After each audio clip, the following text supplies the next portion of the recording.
Hi everybody, and welcome to the world of Micah, and welcome to 30 years later, the filming locations of one of my all-time favorite films, Edward Scissorhands, a film by Tim Burton starring Johnny Depp and Winona Ryder. Today we are going to be taking a trip back to the year 1990 when a young Tim Burton decided to film a masterpiece here in Central Florida. The filming locations are all around the Central Florida area, including Lutz, Wesley Chapel, Tampa, and Lakeland, Florida. Growing up as a kid, my grandmother gave me this film as a gift, a VHS copy, and it changed my life. It was the first film that I ever felt emotion in, the first film I ever actually cried while watching. It taught me about Tim Burton and completely changed my life. So today we are dedicating this film to Tim Burton, the cast and crew who created one of the greatest films of all time, Edward Scissorhands. You guys are going to get to tag along. It's going to be an epic journey. This has been in the making for about 3 years. Some of these filming locations have never been documented, and I'm super excited and thankful to be able to share them with you. And joining me on this adventure is my good friend Mike. He's going to be traveling around helping me make sure I get every photo lined up correctly. There's going to be a few surprises along the way with this journey. This is going to be set through a couple of days. Not everything could be done in one day. So if you're up for it, let's take a closer look. So Tim Burton thought it was the perfect spot to film the suburbia world of Edward Scissorhands here in Carpenter's Run on a street called 10 Smith Circle. So in scouting the perfect spot, Tim Burton was here in Central Florida, and I read somewhere that Tim Burton was thrilled by the way the clouds looked in this area. So naturally, it was the perfect spot for Tim to create the world of Edward Scissorhands. Now let's take a journey into 10 Smith Circle and find all the locations that were used as suburbia. And this is the opening shot, the first shot that we get of suburbia. The sun is rising. You can hear sprinklers, lawnmowers in the faint distance. This is the opening shot setting the tone of the film. You get the warm Florida colors from the sun and all the different pastel colors of the houses. It's a brilliant palette that Tim Burton decided to use. And this is it.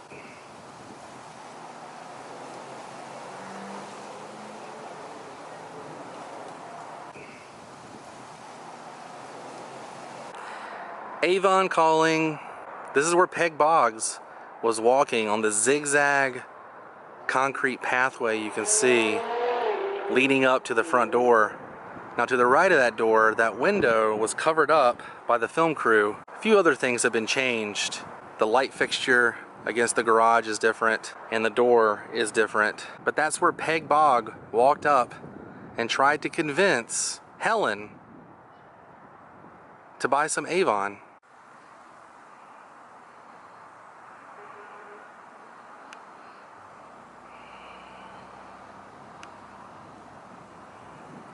It's amazing to me how the path to the door is still a zigzag, just like it was in the movie. It's a rather low shot, but Tim Burton is known for that. This is where all the women were congregated around the topiary in front of Helen's house, talking about how they knew something was wrong with Edward. They were gossiping. Although Edward hadn't done anything wrong, to them, there was just something wrong with him. In this shot, Edward's walking by and cuts the leg off of the ballerina topiary that was sitting in the yard of Helen's house. To the right of her door is where Helen was on the phone yelling, "Edward, I'm calling the police."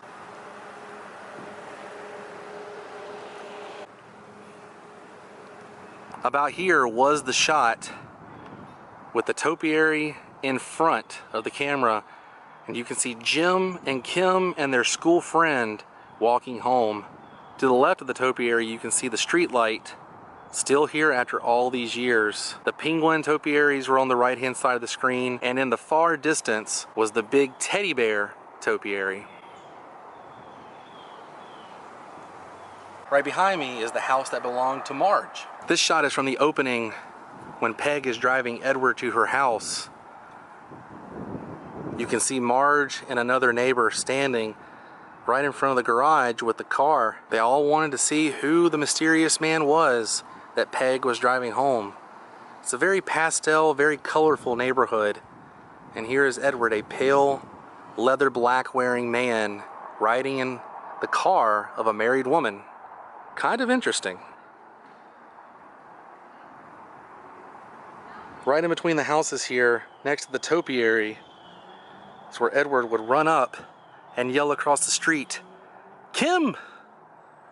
Very excited Edward, trying to say hello to Winona Ryder. This has faded over time. At one point it was white with black numbers on it, right here, embedded. Then it was redone with black and white letters.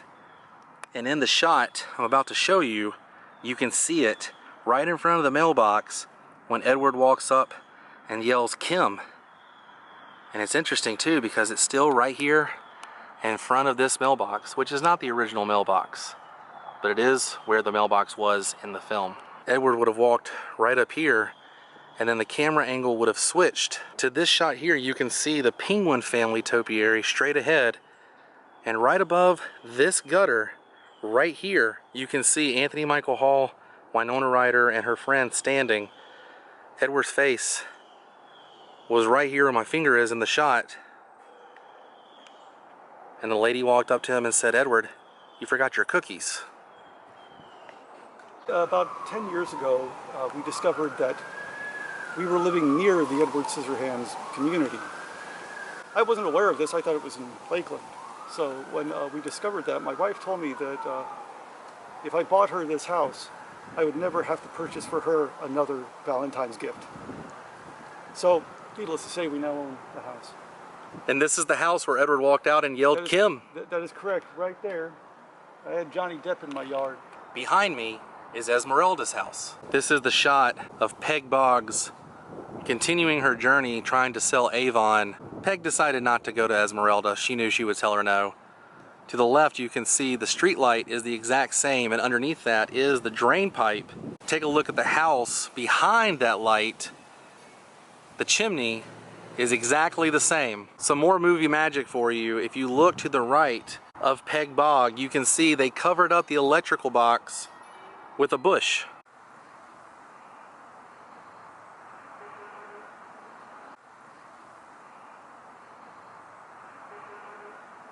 And the lady who owns Esmeralda's house is bringing out some more photographs for us to see. These are some of the photographs of the lady who owns Esmeralda's house.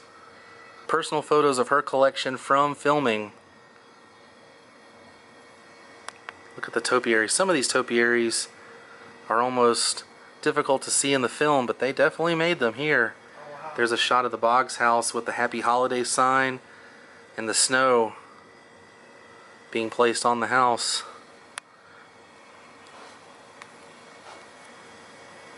Another topiary of a horse and a man doing a handstand.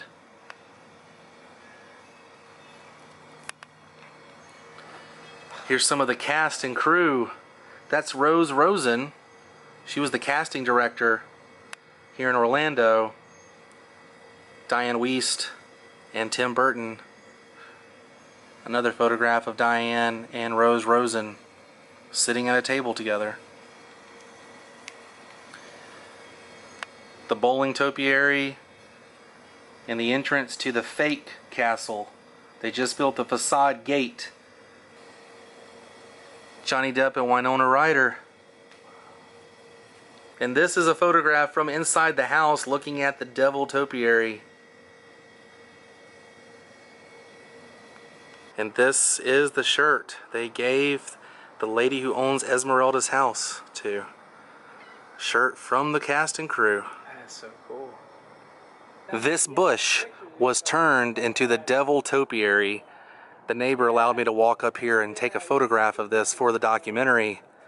That's where Esmeralda was looking out the window. Edward actually turned her topiary into the devil because she did say he was devil-like. She never really liked Edward. She always said there was something wrong with him. None of the neighbors believed her, but Edward kind of made her wish come into fruition. He would have turned this into the devil. She would have been looking out that window right there. If you look at Esmeralda's house, the window, you can see the devil topiary being illuminated by the window. The street light and the house to the left of Esmeralda's house completely blocked by Anthony Michael Hall's van, and that stop sign was removed. But Anthony Michael Hall was stepping out of the van about to attack Edward because he thought Edward was in fact attacking Kevin on the ground. This was the angle of Helen's house. Edward had tackled Kevin because he was trying to get him out of the way of the drunk driver of Jim's van.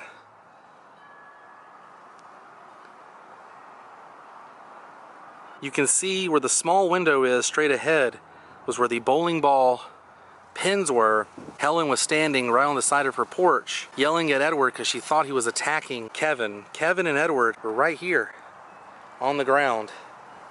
He had tackled Kevin, slammed him right here on this ground, and was accidentally cutting his face. Really, he was just trying to make sure Kevin was okay, but to the neighbors it looked like he was attacking Kevin. Right here is the angle on the sidewalk of Winona Ryder, Kim, and Edward, the back of Edward's head.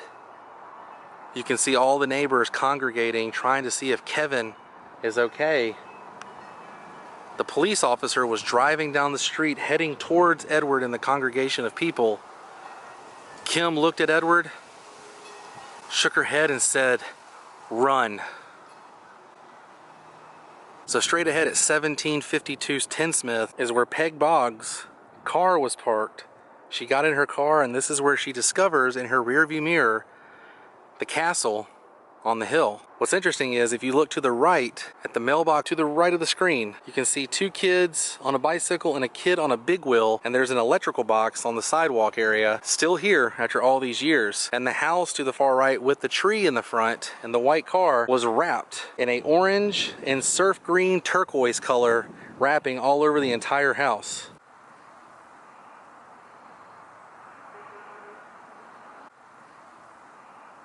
So her car would have been parked right along this edge here. The kids would have been right over here with the bikes and the big wheel, and that's the house that was covered. So where I am standing right now is about the spot where Peg would have gotten in her car and readjusted her side mirror. When she readjusts her mirror, you see the castle in the distance. Behind us is the rest of the neighborhood. The castle is actually in this direction towards the cul-de-sac. Movie magic. For some reason in Tim Burton's mind, this was the spot to film that shot. Did you know that a future Backstreet Boy was actually in this film? His name is Nick Carter, and he was running and doing a slip and slide right behind me at 1824 Tinsmith Circle. So Nick Carter would have been standing right here and running and doing the slip and slide right here in this yard. Who would have known that a young extra in the film would later grow up to be boy band royalty? Behind me is the house that belonged to Joyce. This was the house that belonged to Joyce. In the driveway, there was a plumbing van sitting out front. A lot of stuff has changed on this house. They added some brick to the front around the window and a lot more plants and a tree that was not here during filming.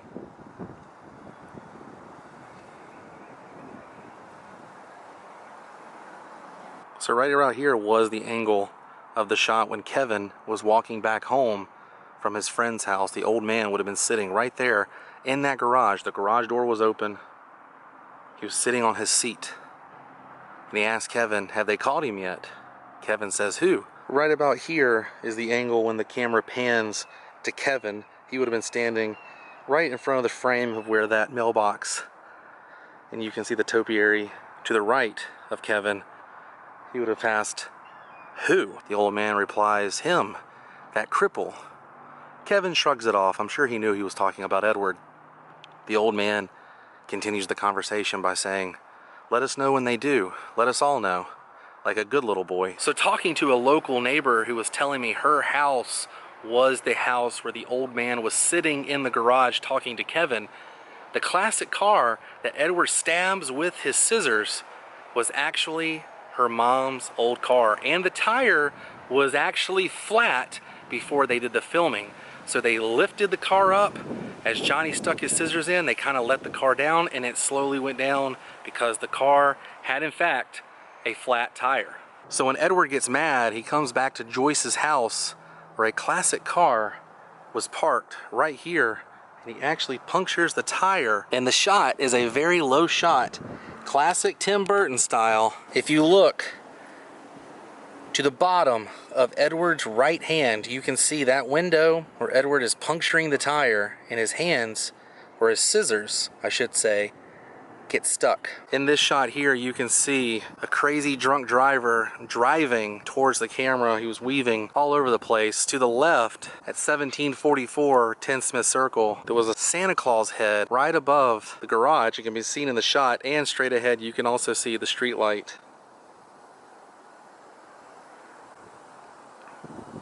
Right there where the rising sun is where the blow mold of Santa Claus' face was lit up. And right where Mike is sitting is where Edward would have been sitting. The house right to the right of Mike, you can see the blow mold of Santa Claus right up there where the rising sun is. What happened was, like, we got this bill in the mail. It was like a little handbill, and we thought, everybody thought, what kind of a scam is this? They want to make a movie of it. Then all of a sudden, there's a big black limo pulls up here one day, and a guy gets out and does this. Which I've heard, but I never thought they ever did it. It was Burton. Oh, wow. And then, maybe it is legitimate. And they brought in the Teamsters out of California, and they can change a neighborhood in like 24 hours, believe me. Wow. They were good. They were good people. Well, we had a good time. They were very accommodating. So this is basically the shot where this Suburban vehicle is sitting, is exactly where Jim's van would have been parked. Kim, Edward, and a few of Jim's friends stepped out of the van. The house is straight ahead behind Jim. They all look the same. And this is where Jim would have told everybody to get out and be very quiet. Edward obviously knew this was Jim's house, but he played it off very well. And right here is where Edward was asking Jim, someone stole from you? And Jim was convincing Edward once again that someone had stolen from him. Edward was trying to convince Jim just to ask the Boggs for his item back. Jim had other plans. If you look at the house, you can see that right behind Anthony Michael Hall and Edward, and to the right of us is where Jim's van would have been parked. You can see the sidewalk in the shot, and to the left of the house is where the two topiaries of the boy and the girl dancing would have sat.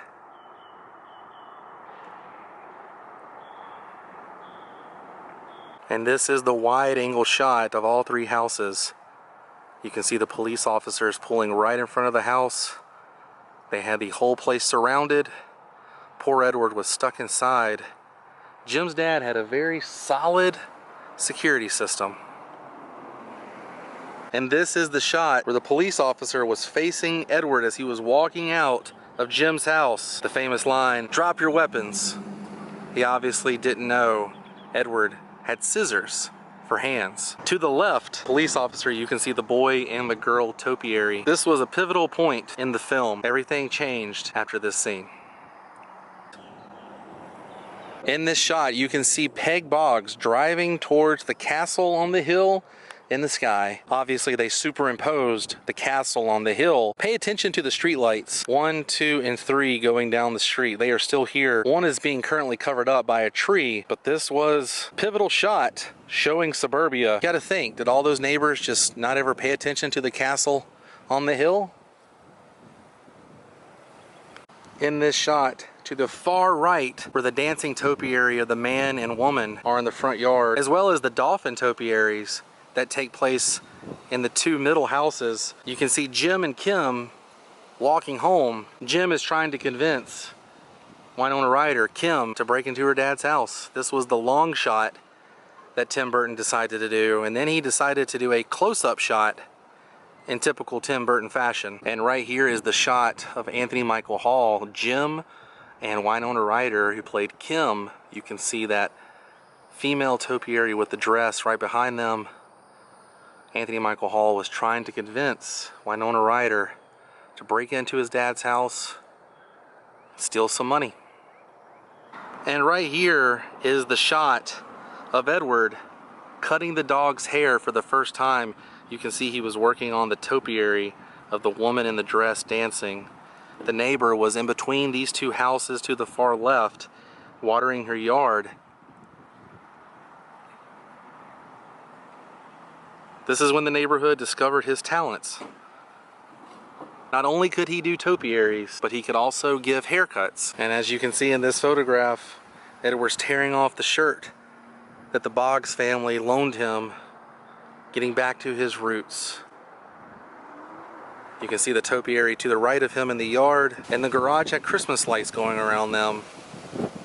But Edward had had enough. The neighborhood had turned against him, even though he was not in the wrong. Right here is the shot of Peg and Edward pulling up in her vehicle and parking. She was letting him out of the vehicle because obviously Edward has some difficulty getting out of vehicles using his scissors. The tree in front of the house was removed for filming. The neighbors here in Tinsmith Circle were telling me that all the trees in the neighborhood were removed for filming and then they replanted them.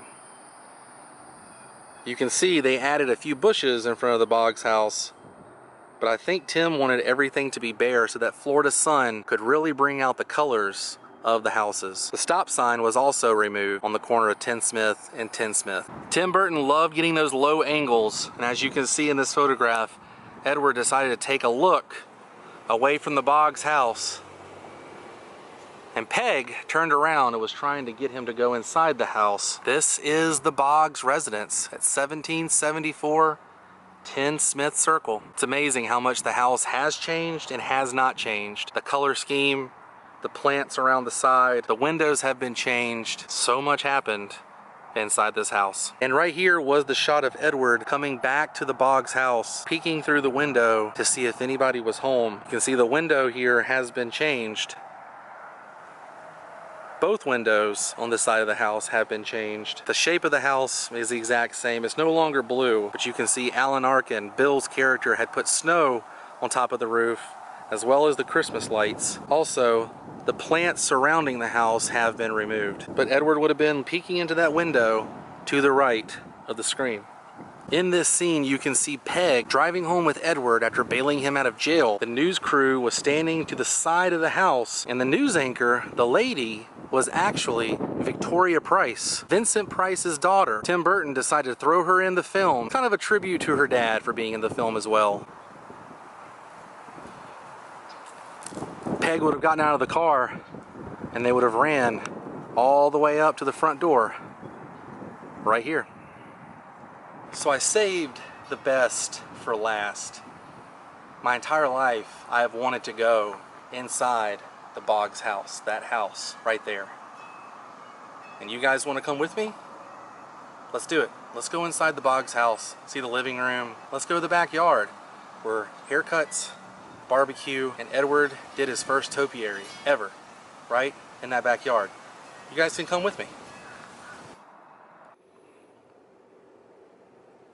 Peg opened the door for Edward right there. This was his first time walking into a suburban home. This was the famous close-up shot of Edward as he smiled. Maybe he could sense a little bit of a familyness in this house. You got to think, he was isolated for all those years in the castle. This is the living room. The carpet has been removed, but you can still see the air vent to the left.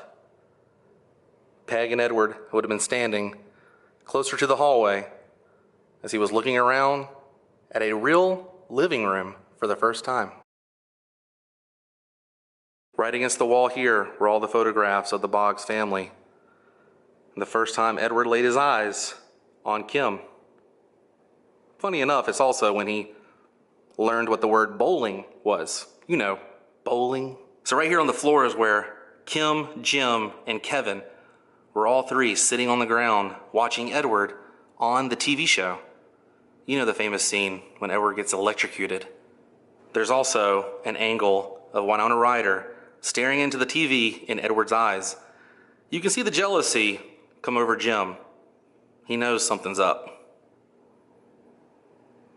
Straight ahead where the TV is was where the TV was in the film. This is the backside of all them laughing as Edward fell backwards in his chair after getting completely electrified on television. The angle was right about here when Anthony Michael Hall said, "I'd give my left nut to see that again." This is the scene where Winona Ryder, Kim, is walking towards Jim. Edward starts to get ticked off. He rips the curtains right there. In fact, the shot was right about here, next to this window. This is the kitchen shot where Kevin opens that door. You can see Edward cleaning off his scissors next to the sink. Notice the cabinets. They're the same after all these years. Obviously the walls have been redone, but everything still lines up. Edward walks over to Kevin as he's taking a drink out of the refrigerator and asks him, "Do you want to play scissors, paper, stone?" Kevin says, "Nah, it's boring. You always win." Right here is where Peg asks Edward to cut her hair. For some reason, Edward knew something was up. Things just weren't the same. This is the famous shot where Winona Ryder looks out the window and sees Edward making it snow. Right here, you can see the Christmas tree in the background and Kim asking Edward if he's okay. Right here is the famous shot. You can see the houses in the background where Edward goes after he told her he can't hold her. They hug right there, and he has a flashback from when his inventor, played by Vincent Price, passes away. Welcome to the backyard. Winona Ryder was standing right there at the screen door watching Edward fixing the plants. Right here is the shot where she turned the corner and saw Edward carving the snow angel. You can see the house on the side still looks the same, even though it's a different color. Right here was the close-up of Winona Ryder as she saw the snow coming from Edward. Have to get a low angle as she started to dance with the snow coming from the snow angel. You can see the light right above her head. Still here. Right here is where this scene was filmed. You can see Kim, Edward, and Jim standing right in front of that window as he tells him, "Can't touch anything without destroying it." Right here is the spot where Edward looked at Bill and said, "I thought these were shish kebabs." And he told him, "They are shish kebabs, Ed. You gotta quit taking things so literal." Right here is where Edward was standing when all the ladies were feeding him all the different foods, making him completely sick. And right here is the shot and the angle for when Johnny Depp, Edward Scissorhands, is making the shish kebabs on his scissors. All the women were congregated right here. They're all talking about how different he was. The window can be seen in the shot. Now in the film, there was a gate right here on this fence. This is where everyone was walking in to the barbecue. This is also where the gentleman walked up and told Edward, "Wow, that's one heck of a handshake you got there, Ed." So right here is where the camera was pointing at Edward as he was trimming the bushes and creating the dinosaur topiary. To the right was Kevin's treehouse, and you can see the house in the background. It all still matches up. Right here is where they filmed Kevin's treehouse. To the left is where Bill was trimming the plants. But right up there is where they built that famous treehouse. The house in the background still looks the same. The tree has grown. And right here is where Bill had the close-up, and you can see Edward walking towards the corner of the fence to turn that into a dinosaur. Right about here was the angle. As you can see, all these trees have overgrown, but that was where Edward made the dinosaur. So much happened right here in this backyard. This is also where Edward gave the famous haircut. Joyce would have been right here underneath Edward. You can see the house in the background still look the same, including the chimney. But right here is where it would have happened. The ice sculpting scene with the snow happened here. Bill singing the Christmas song on the roof. The barbecue scenes happened here. Right over here is where the hose was, where Kevin told Edward to come over here so he could clean his scissors. And Bill told him that was a terrible idea. Bill would have been sitting right here. It's also where the treehouse was built. So much stuff happened in this little backyard. Blows my mind. Always wanted to come back here, and now I have. So Mike and I are in Boggs' kitchen having ambrosia salad for the very first time. Is this your first time? This is my first time with ambrosia salad. Ambrosia salad at the Boggs House. It's tasty. I thought they were cooked about. I thought they were cooked about. Ever had ambrosia salad? They're really good. You want some?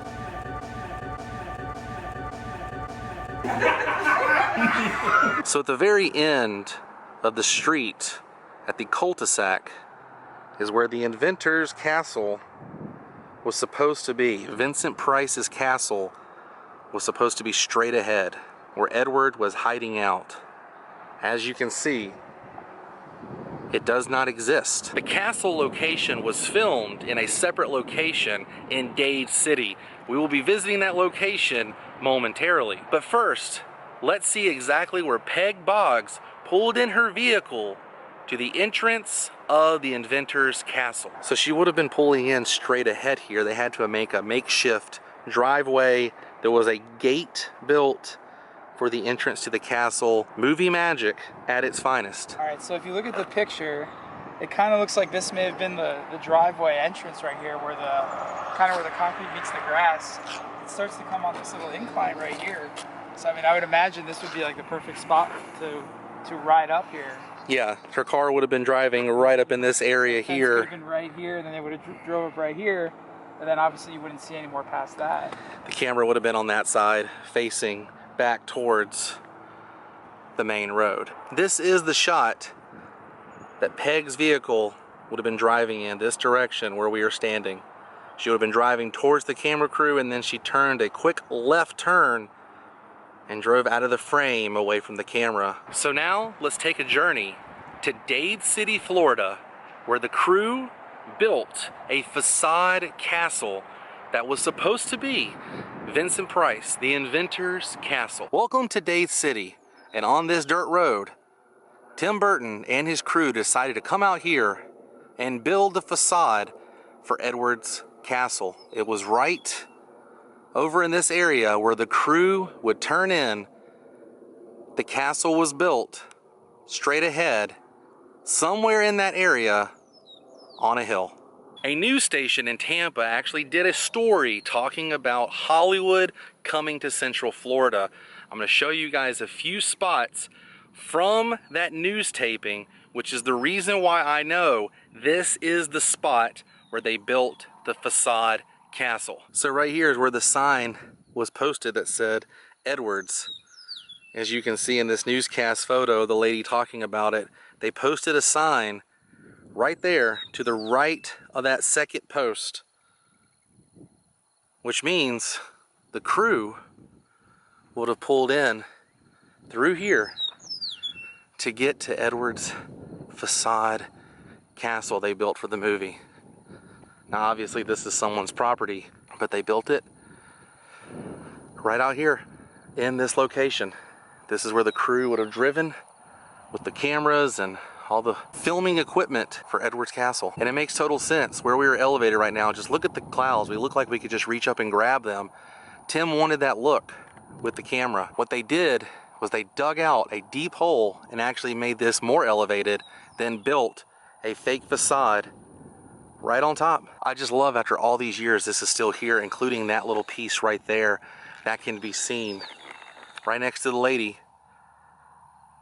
in that shot. Right over here is where the film crew got this shot, and you could see the castle straight ahead behind those trees. This is the same field pointing in the same direction from that news taping, and that's the reason why I know this is it. And straight ahead on this metal stop sign on Platte Road is where they had the location sign posted, as you can see in this photograph from the newsreel. The ditch and that telephone pole can be seen in the photo as well. Welcome to Lakeland, Florida, and the Southgate Shopping Center. The shopping center for the world of Edward Scissorhands. Two pivotal scenes were shot here at the Southgate Shopping Center. This is where Helen brought Edward to get his scissors sharpened. He sees Winona Ryder with Anthony Michael Hall, and you get that close-up shot of Johnny Depp and the music playing. Also, this is where Joyce, another neighbor, brings Edward to show him her beauty salon. Edward thought she was just going to show him her beauty salon. Joyce had other plans. Let's go find the spots. A lot of people believe that the Southgate Shopping Center was built for the film. In fact, it was not. This has been here for a number of years and is a pretty popular staple in Lakeland, Florida. Right about here was the shot of Helen pulling in her vehicle with Edward. They were heading in to get his scissors sharpened. Not a whole lot has changed on the Southgate Shopping Center sign, but a lot of the businesses have changed.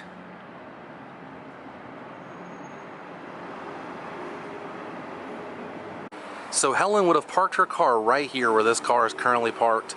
Edward would have walked right in front of this beam and then made his way on to the sidewalk. He walked right over here, and then we got the famous close-up. Right here is where we saw those famous puppy dog eyes of Johnny Depp portraying Edward Scissorhands as he was looking at Kim, who was weirdly laying all over Anthony Michael Hall. This is the shot right here. Anthony Michael Hall and Winona Ryder would have been straight ahead. To the right of the screen, those used to be green poles like you see to the left of the screen. They have been wrapped in brick since the year 1990. But straight ahead is where Anthony Michael Hall and Winona Ryder would have been doing that weird dance thing. I don't know what they were doing. She was just laying all over him. Interesting enough, if you look above Anthony Michael Hall, it says Brad's Golf and Tennis. Today it's a shoes and apparel. But if you keep looking down, you'll see a place called Marshall Jewelers, which I will show you where the Marshall Jewelers used to be. Kim's Hallmark, which is still here. And you can see in the far distance behind Anthony Michael Hall's face, right above his head, it says Publix. The Publix is still here after all these years. So right here is where Anthony Michael Hall and Winona Ryder would have been standing facing his van. In this direction, Edward would have been walking from this direction here straight towards them. And this is what I'm talking about in the film. If you look, it was not Babe's Shoes and Apparel, it was Brad's Golf and Tennis. This was a Marshall's Jewelers, and you can see definitely used to be a jewelry store. That's where they would put the displays of all the jewelry in the windows. And it still is Kim's Hallmark after all these years, as it says on the door. So around here is where they would have parked Anthony Michael Hall's van, which is odd because now it's a handicap parking spot right in between those two poles where the brick is now wrapped around, and you can see the handicap sign.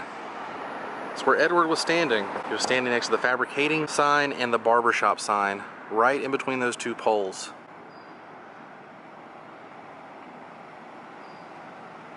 Since then, those buildings have been replaced with a Bales outlet, but it's cool to see exactly where Johnny Depp was standing, and years later, a handicap sign is still here. It's not the same handicap sign, but we can still see that Jim's van was parked right here.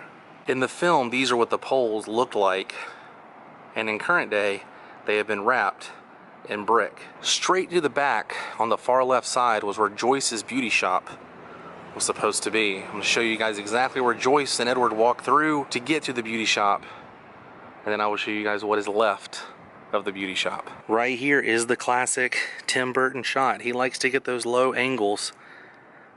You can see Edward and Joyce walking their way to Joyce's beauty shop. It's amazing how the shot was technically filmed where there is no walkway.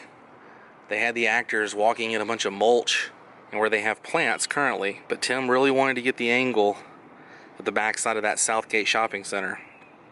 I don't blame him. It's very neat architecture. So once upon a time, this was all glass, fully open. You could see exactly what it looked like in the film. Came back here years ago and actually documented this. I'll put that footage in now so you guys can see exactly what Joyce's beauty shop looked like before it was renovated. This right here was Joyce's beauty salon. She took Edward inside. He thought he was gonna get some cosmetic changes. She had other things in mind. And that's where Edward almost lights himself up like a Christmas tree. Pretty crazy. That's also the doorway where she pushes the drapes open and yells, "Edward, get back here! You can't do that!" But that is no longer here. As you can see, the walls have been completely torn down. So they gave me access. This right here was Joyce's beauty salon. And this is what it looks like as of 2019. The wall would have been back here, and right here, somewhere along the lines, is where that electric outlet box would have been, where Edward Scissorhands was saved by Joyce. But right here, somewhere around in this area, maybe where that X is on the ground, is where Joyce brought Edward, put him on the chair, climbed on top of him, and tried to take advantage of him. Somewhere around in this area, you can see where the wall has been torn out. So this would have been Joyce's back room here. Look at that. They've torn out the wall completely.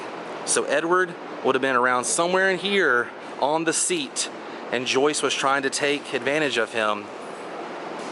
So incredible. So that's where all the glass windows would have been, and Edward would have been standing right about there with his hands all spread out, and all along this area here were all the cosmetic chairs.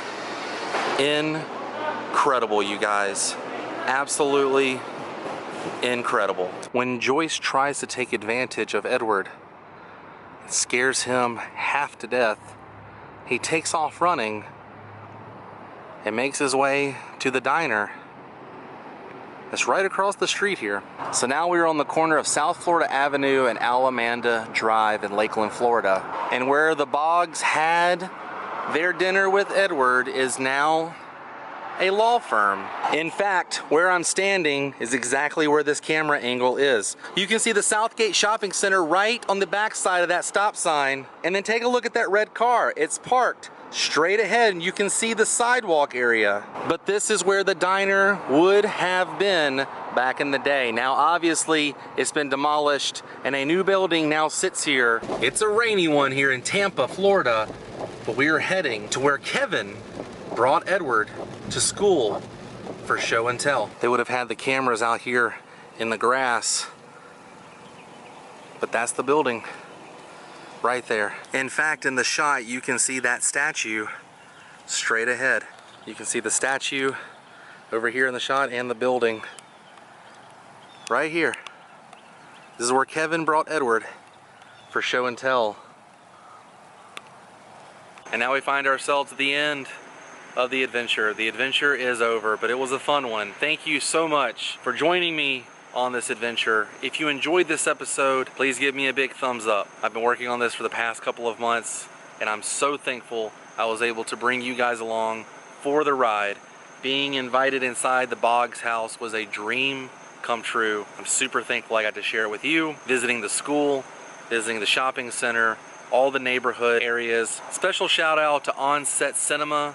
Their link is down below. And I want to say a special thank you to all the neighbors in Carpenter's Run who helped me make this video, giving me some behind the scenes footage, telling me where certain things were. And I want to say thank you for those of you who have made it this far in the video. This was a very special one for me. This will definitely be one for the history books. This will definitely be a huge chapter of my life, and I'm super thankful that I got to do this. All my links are down below. I will see you guys tomorrow on a brand new episode of World of Micah. Until then, stay weird. Goodbye.